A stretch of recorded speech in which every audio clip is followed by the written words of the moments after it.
Don't forget to click that subscribe and bell icon to receive a notification each time I upload a new video.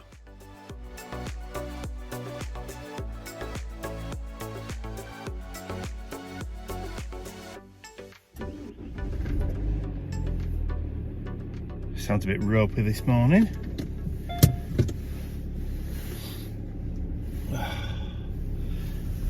So it's about 9:15. I'm doing the first run to the post office today. I'm going to end up having to do 3 runs, I think.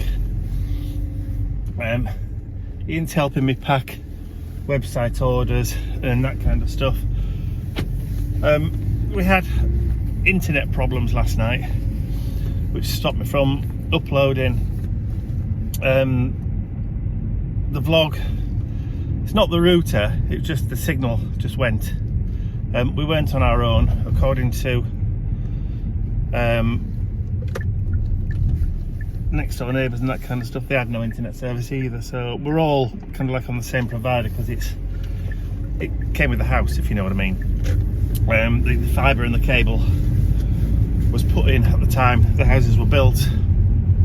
We have no traditional telephone lines in the house, they're all internet. So if one goes, everybody goes, which is a bit annoying, but you know, at least you know. So yes, so first run to the post office this morning, so I shall probably end up doing, like I said, a couple.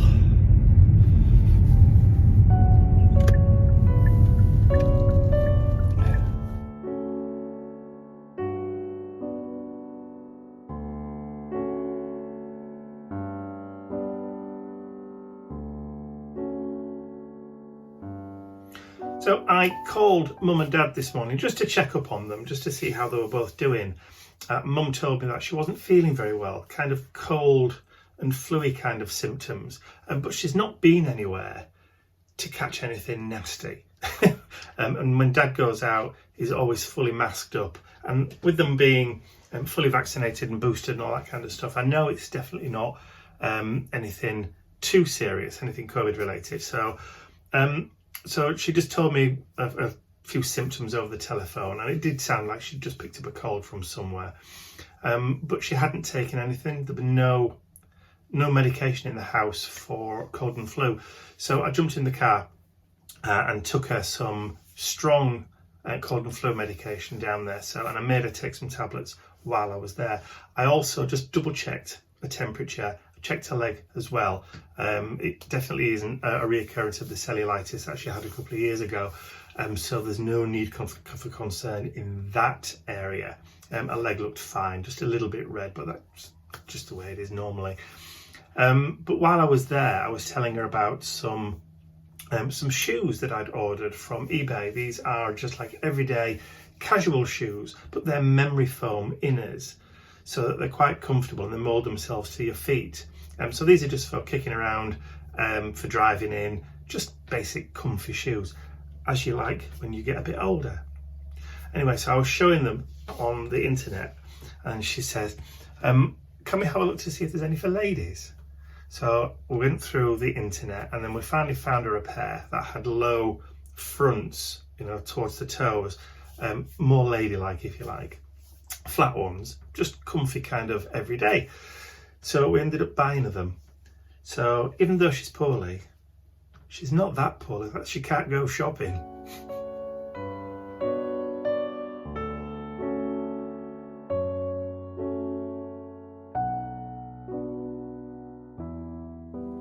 Well, I just got an email for gifts for Valentine's Day for your loved ones from Rennie Lalique. It's a candle in a little pot about so big. It's a lovely candle. And so it wants to be for £845. I love him, but I don't love him that much. Cheers, thanks a lot.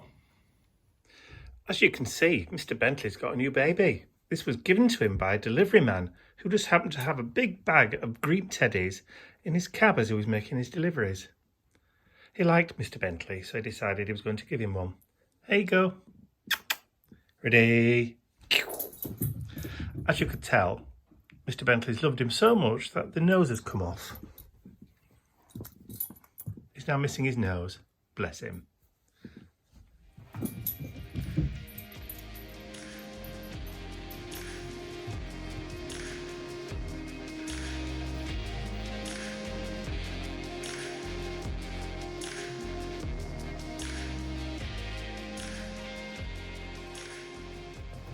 It's, what day is it? Tuesday today, the 8th of February.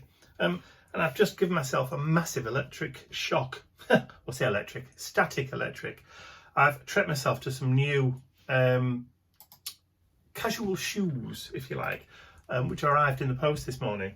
And I've just put them on just to bed them in, to wear them in, if you like, around the house. But they're generating the most awful static electricity. And I've just shocked myself twice. Not fun to be electrocuted first thing in the morning. So, best thing is not to move around. Stay put.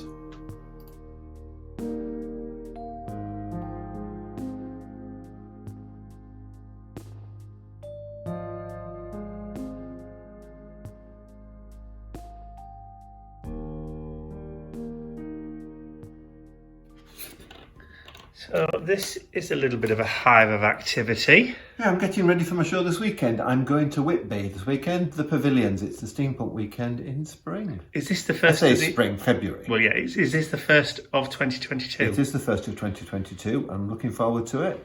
I've got loads and loads of stuff. Yes, I can. Well, we can see these dials that you've got here. There's this skull as well, which you've got. Ooh. That's creepy. The light's brilliant round it is. Yeah, just leave it there a minute. Look. That is just, I love the way that it's lit up from around in that halo, but it's also lit up from the inside as well. But if you view it from the front, it looks like it's floating because there's nothing attaching it. Yeah, it does look like it does. Just see it. Just make it out. If you look at the back, you've got the tube. Yeah. So that reminds me, did you finish the octopus that you showed everybody last week? Oh, yes, I did. I'll bob in the garage and I'll show you. Fantastic. If you remember last week, I showed you the octopus on just a plain MDF. Well, I've now finished it and it looks brilliant. Mike says it looks brilliant, so it must be brilliant. I'll swap the camera around and show you what it looks like. And here we are. This is it finished. Mike's done a fantastic paint job on the octopus, and I've put some lights on it and a little box at the bottom. But what's clever about it is the blue light on top shines up and lights the face of the octopus up. I'll just turn the light out and show you what it looks like. Now this is a bit scary. That's how the blue lights him up, or her up, or them up.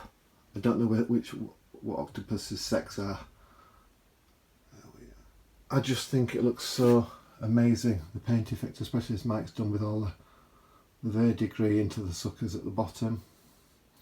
Got some light tubes in there and a lovely blue light that shines up it, and of course the switch is on the front to turn it on and off. So that will grace somebody's wall when I'm at Whitby at the weekend. I have also finished the TARDIS device. I'm really pleased with it. I love the blue ethereal flames that are in there. Of course, it's got a colour changing system underneath it. It just looks the business. It's in a frame that I had cut and have painted. I'm really pleased with it. Also for the weekend, I've done a book box. There's all the pages, and on the front, has to light up, doesn't it? I mean, it's also like a book about magic. I've actually inset some pearls in the middles. The frame has come out so well, and of course it's got the magic spine which bends. So that's another project to take this weekend.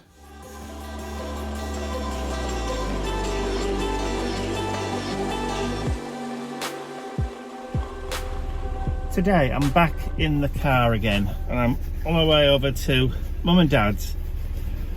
Two-pronged attack today. Mum's got an appointment at the doctor's for a pre-diabetes check. Obviously when you get to a certain age, these things have to be checked out regularly, so we've got to take her to the doctor's for her appointment with the nurse. I think they're just taking blood samples today, and then we'll get the results later. But also Dad's coming with us because after we've been to the doctor's surgery, we're going to go shopping. Dad's coming with us because I want to give him back his ATM card, his card for the cash machine, because he wants to see whether or not he can manage to use it on his own, see whether or not he's remembered how to do it, and remember his PIN number and what buttons to press, so that he can feel or he feels like he's getting back in control again. So we're going to try and see whether or not he can do that on his own today. He says if he can't remember how to do it, that's fine. I'll just show him how to do it again and see if he remembers how to do it another time. But at the moment I'm looking after his bank cards because I'm the only one that's really fit and able to go out to do the withdrawing of money and that kind of thing. But I'd love to be able to give him his card back and say, yes Dad, you've recovered enough to be able to get back on with your life as you were pre-September stroke. But as everybody knows, I'm sure everybody's had some experience with stroke, I won't say victims because they're not stroke sufferers, that it takes longer than just 3 or 4 months to recover from a stroke. Sometimes you never recover from a stroke. So, but we've got to try these things. We've got to try to see whether or not he has recovered that part of his ability, his mental ability to be able to handle the cash machine. And like I said, it's not a problem if he hasn't, because there are ways around it, and I don't mind going to the cash machine for them to draw out housekeeping money and that kind of stuff. It's not a problem at all. I just get it when I go. But like I said, I would like to be able to give Daddy's cards back just for that independence thing.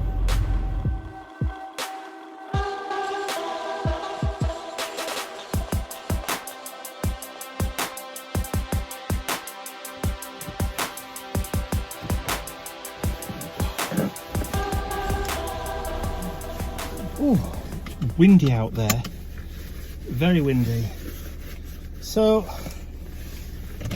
we're back from the doctors and the shops. So Mum's had a blood pressure taken and she's fine there, but the nurse has told her that her technique for when she uses her puffers or inhalers is awful. So she's got to use the one with the chamber on the front from now on. So we've shown her how to use it for the best effect, so hopefully she'll start using that and actually get some benefit out of her inhalers now. But she's got to go back to get the results of a blood test for diabetes in a week or so. They'll give her a ring to go and get her results. So I said I'd come back over and take her down there so that she's not by herself, obviously. And as for Dad using his cash card, unfortunately he didn't manage it. When he got to the ATM, he just kind of froze, as though he couldn't read what was on the screen, even though I said to him, just try and read what you can see. He just didn't kind of get it. His brain just couldn't put the pieces together. as to what it was instructing him to do. So we gave up. So yeah, so he's decided he's going to try again next week.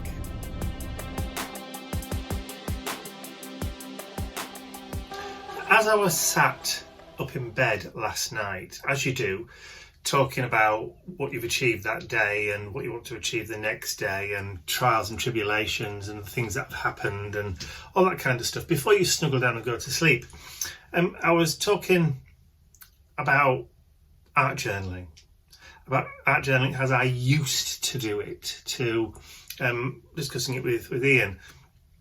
And I thought to myself, it's been a long time since I've done what I would call as being a kind of painterly, grungy, splashy, splattery kind of art journal page. It's been quite some time. I've been kind of leaning more towards the collage and clustery kind of art journal pages of late. The more kind of illustrative ones that I've done. Obviously, I did ones with the Tim Holtz paper dolls, the volume of the dolls. But then that kind of moved on into the Rogues Gallery. And then after I finished that Rogues Gallery one, that's moved on into the Heroes and Heroines art journal. But again, more kind of clustery art journal pages. And I can't remember the last time I actually sat down and did an art journal page with paint and maybe texture paste and stencils and used splatters and did mark making and doodles and all that kind of stuff. It's been quite a while since I've actually sat and done one, and I kind of miss it. So I think what I'm going to do over the next week or so, obviously Ian's got his the final week of his journal series that he's wanted to do with all those beautiful signatures and stuff. Once that's done and dusted, which should be done by next Tuesday, because he's doing the Secret Garden next Tuesday, then I'll have another day in which I can start doing some more kind of expressive, what I call art journal pages with more emotion and feels in them. More emotional ones, but not necessarily emotional, but ones that, you know, that come from the heart and the things that I'm thinking about and things that I'm feeling and things that I'm possibly worried about, or that kind of thing. The more expressive kind of art journal page. I just have to work out what journal I'm going to use, because I've got that many on the go up here at the moment. There must be at least half a dozen different art journals that I've started and not finished that I could use for doing that type of art journal page again. So yeah, time to dust off the stencils and the texture paste, I think.